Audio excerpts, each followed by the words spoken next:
Et c'est la chronique MRC en bref avec Sébastien Dastou. Bon matin, Sébastien. Bon matin. Hey, dernière rencontre de la MRC avant le 2026. Ça se passe aujourd'hui. Oui, puis c'est le fun, hein, parce que bon, on a plusieurs nouveaux élus, puis là, ils commencent à prendre un peu à comprendre leur rôle, puis être présents, puis on a vraiment eu une belle rencontre hier. Hey, toi, ça fait 12 ans que tu fais de la politique municipale. Et là, tu vois les visages changer, les dynamiques changer. C'est vrai que ça doit être un sentiment intéressant quand ça se passe, là. Ben, autant que présentement en politique, que ce soit provincial et fédéral, j'ai l'impression que ça change pas beaucoup, mais autant dans le monde municipal, j'ai l'impression qu'on met des choses en place. J'ai l'impression que dans notre MRC, ça va bien. J'aime la relation entre les ruralités, l'urbain, une belle dynamique. Beaucoup de femmes aussi alentour de la table, beaucoup de jeunes. C'est vraiment le fun.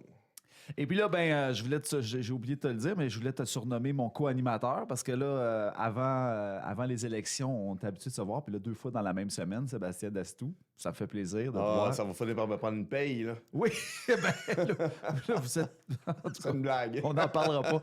Non, OK, on va y aller avec le vif du sujet, Sébastien Dastou, avec la présentation du bilan du plan d'action culturelle territoriale de 2025. Ouais, ben là, sans rentrer dans tout ce qui s'est fait, parce qu'il s'en est fait des choses. Depuis qu'on a regroupé là, la culture rurale et urbaine, un peu comme je mentionnais tantôt, là, ça va vraiment bien, c'est le fun, une belle collaboration. Il y a beaucoup de mesures qui ont été mises en place, beaucoup d'actions très, très terrain.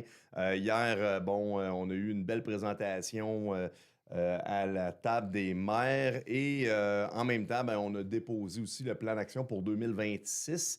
Alors, de montrer qu'on est concret, qu'on fait plein de belles choses avec les agents de développement locaux, puis qu'on se revient d'abord, puis qu'on dit, regarde, voici ce qu'on va faire pour 2026. C'est vraiment le fun. Maintenant, vous avez déposé avec le CLD, là, dans le dossier CLD, une demande de résolution pour la TCC, donc pour la désignation d'un représentant. Comme je l'ai mentionné, il y a beaucoup de nouveaux maires, donc on va avoir beaucoup de comités à nommer des nouvelles personnes. Pour le centre local de développement, là, il fallait nommer au moins 2 personnes. Là, il y a Dominique Michaud, la nouvelle mairesse de Sainte-Gertrude-de-Manville, qui a décidé d'accepter un poste. Il reste encore un poste vacant. Alors, on est en train de faire des petites démarches là, pour trouver quelqu'un. Du côté du CLD, ça? Exact. OK. Bon, maintenant, il y a le service de territoire. On a fait, il y a plusieurs points là, de ce côté-là. Je vais vous laisser aller. Ben oui. Oui? Non? Oui. Ben, c'est un peu complexe. On a une entente de délégation de gestion au niveau du territoire, puis cette entente-là, elle doit être renommée cette année. Puis là, depuis 2021, là, c'est fait de façon tacite. C'est quoi ça?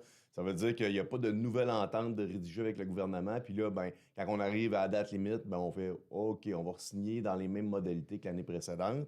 On est vraiment dû pour une réforme. Là. Il y a des choses qu'on n'est pas tant satisfait. Ça, là-dedans, là, ça tient compte là, des gravières sablières, ça tient compte là, des baux de villégiature, des abris sommaires. Ça tient compte vraiment de la gestion du territoire, qui est un peu moins municipal, mais qui est drôlement important là, pour une MRC comme la nôtre. Et là, je me plais souvent à dire que des fois, on parle de notre région comme une région qui est unique par rapport aux autres régions du Québec. Mhm. Mais dans ce cas-ci, même les ententes de gestion de délégation du territoire sont complètement disparates pour les 5 MRC de notre région. Fait qu'imaginez à l'échelle du Québec, c'est quelque chose qui est très difficile de faire du mur à mur. Il y a des ententes qui sont payantes pour certaines MRC, il y en a d'autres qui le sont moins. Comment est-ce qu'on peut réussir à avoir une répartition de la tarte puis de l'argent qui vient du gouvernement ou qui vient de nos opérations pour que tout le monde, ça soit viable? Il y a beaucoup de travail qui est fait présentement. Il y a 3 tables de discussion. C'est très administratif. Moi, je l'amène d'un côté politique. C'est moi qui ai fait la présentation, d'ailleurs, de l'affiche à l'Union des municipalités du Québec la semaine passée.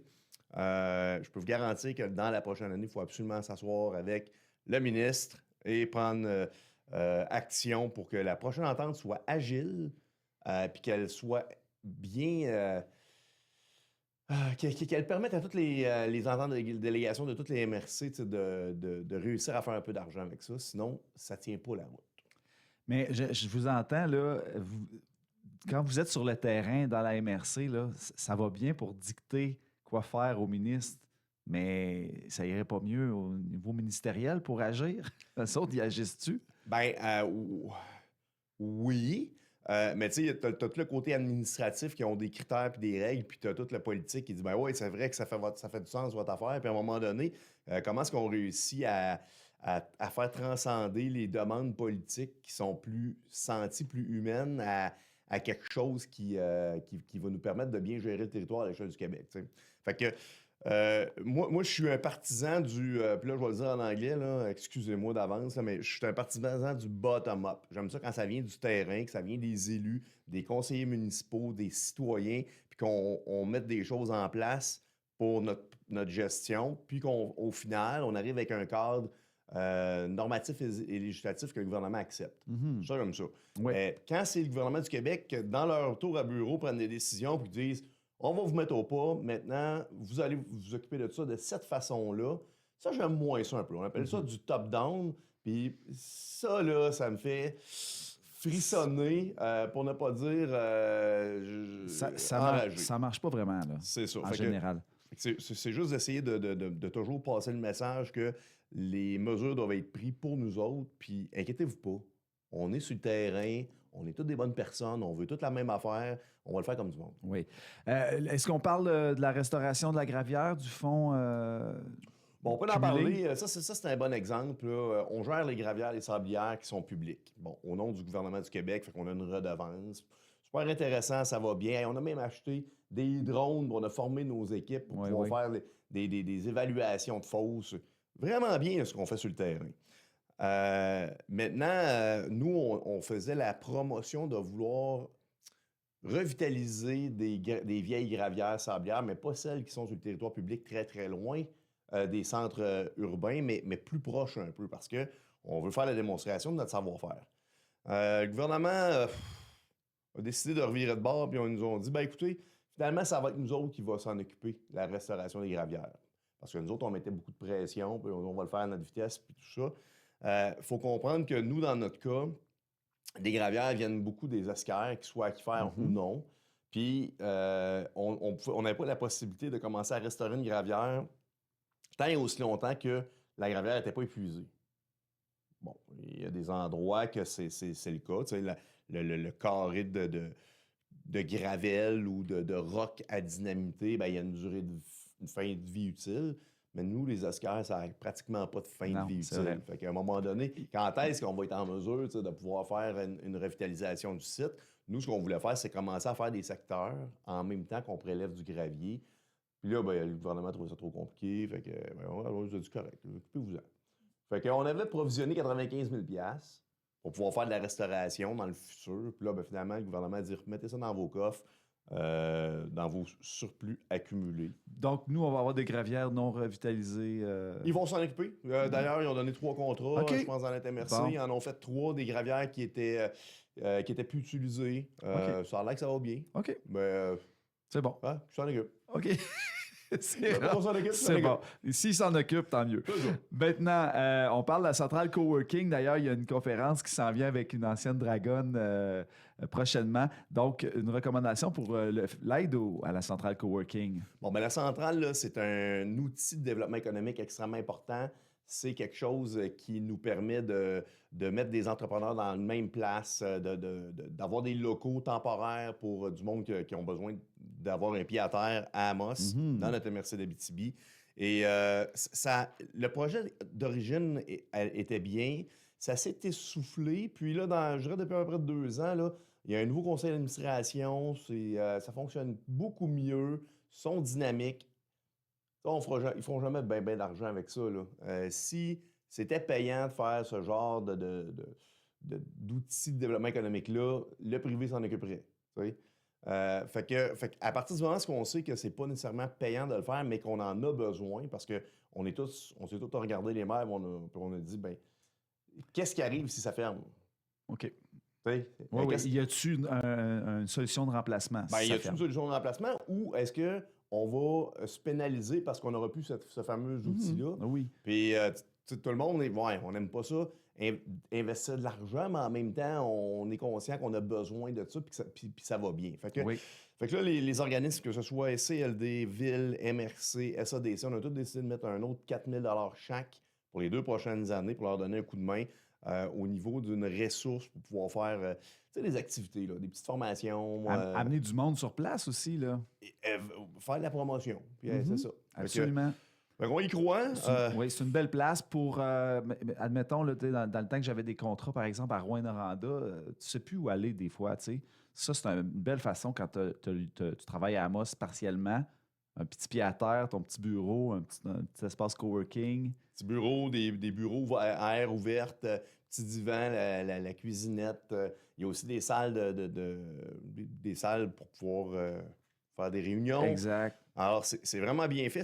Puis, tu sais, on l'a, là. Aussi bien de les encourager. Et là, il y a des conférences sur le développement personnel, développement entrepreneurial, vraiment de qualité qui viennent. On avait eu Nicolas Duvernois, justement, entre autres. Puis là, il y en a un autre, ex-Dragon, qui vient. Excellente décision. Maintenant, le CESAT. Oui, le CESAT revient avec un forum sur l'eau potable. Ça va avoir lieu à Val-d'Or en 2026. Ils nous ont demandé là, une contribution, puis vous savez, là, on a à cœur l'organisme, nos esquerres, la qualité de l'eau. Fait que la MRC a décidé de donner une commandite de 2 000 là, pour tenir le forum. Côté administratif, là, on a les budgets là, qui arrivaient à terme, qu'il fallait proposer, les budgets 2026. Ben, ça donne bien parce que tantôt, j'ai mis la table avec les gravières, puis le service territoire, puis l'aménagement du territoire. Ben, il fallait qu'on dépose le fameux budget 2026. Juste vous dire qu'on a un budget là, de 444 000 $. On a présentement un surplus de un peu plus de 1,2 million de dollars dans la cagnotte. Fait que vous voyez, on réussit quand même à générer un peu de profitabilité année après année. Puis c'est de l'argent qui est moins, je vais dire tagué, là, mais c'est de l'argent qui est disponible pour faire des projets là, MRC1. Là. Bon, maintenant, on a, là, c'est ça, vous avez parlé en début d'entrevue des nouveaux membres là, de la table des maires. Alors, il y a eu l'adoption des comités de sécurité publique. Oui, comité de sécurité publique, il va y avoir des nouvelles personnes qui vont siéger. On aura un nouveau président aussi ou une présidente, ça s'en vient. Mais on avait à se questionner sur les 3 priorités qu'on veut que la Sûreté du Québec là, se mette en œuvre. Tout ce qui est là, la présence terrain dans les ruralités, les agents relayeurs qu'on appelle, ça va être maintenu. Toutes les problématiques qu'on vit là, d'inclusion, d'itinérance, ça aussi, là, on veut continuer de travailler là-dessus. Et bien sûr, les traverses piétonnes, la sécurité là, des jeunes là, au niveau du corps. Alors, c'est ça la priorité maintenant pour la prochaine année. Maintenant, Sébastien. J'ai envie de te parler parce qu'on a passé vite. Là. Absolument. Il restait 2 budgets aussi, les budgets là, des territoires non organisés. Je fais ça vraiment rapidement. Oui, il n'y a pas de problème. Lac Chicobi, Lac d'Espinacy, un budget là, de... c'est 647 000 le budget de dépenses. On a en revenu 499 000. On a encore un surplus, fait qu'on va aller puiser un 148 000 là, pour venir compenser. C'est difficile présentement avec les nouvelles obligations. Là. Il a fallu qu'on augmente les taxes. Là, il y a eu un nouveau rôle d'évaluation, mais il a fallu quand même qu'on monte les taxes. Fait que les nouveaux taux de taxation au lac Chicobi, ça va être 0,96 du 100 $, puis lac d'Espinacy, ça va être 0,86 du 100 $. C'est sûr que les gens vont voir qu'il y a une augmentation, mais on est obligé d'être responsable. On a des nouvelles responsabilités en matière de matière résiduelle, entre autres. Okay. Il y a des choses qu'on a mis en place, des nouveaux parcs, tout ça. Fait que c'est sûr que dans les prochaines années, il va falloir être vigilant puis potentiellement encore monter les taxes. Bien, c'est le principe. Parce que là, des territoires non organisés pour les auditeurs, c'est, dans le fond, c'est les municipalités, pas de maires élus, si j'ai bien compris. Ça. Et c'est la MRC qui administre ça. Et généralement, au Québec, ça n'existe pas, ça. Les territoires non organisés, généralement, il n'y a pas personne qui habite sur ces territoires-là, ou très peu. Dans notre cas, c'est des mini-villages. Mm-hmm. Bon, Sébastien Dastou, préfet de la MRC de l'Abitibi, c'est tout pour la rencontre de ce matin. Joyeuse fête. Hey, joyeuse fête tout le monde. Puis nous, on revient au niveau de la MRC à la fin du mois de janvier. Puis on a vraiment nommé plein de monde sur tous les comités. Là. Je pense qu'il y en a une 20aine de comités. C'est le fun parce qu'on sent qu'il y a un beau dynamisme au niveau des maires. Tout le monde a hâte de mettre l'épaule à la roue, puis on va avoir une belle année 2026. Bon, ben ça pourrait être intéressant des connaître éventuellement, ces responsables-là de comité. Ben, moi, dire que t'aurais pas aimé ça, je te nomme tout. En fait, c'est disponible, ça existe sur le site de la MRC d'Abitibi, non? J'imagine. OK. On va aller fouiller dans ce cas-là. Merci Sébastien Dastou, joyeuse fête. Joyeuse fête.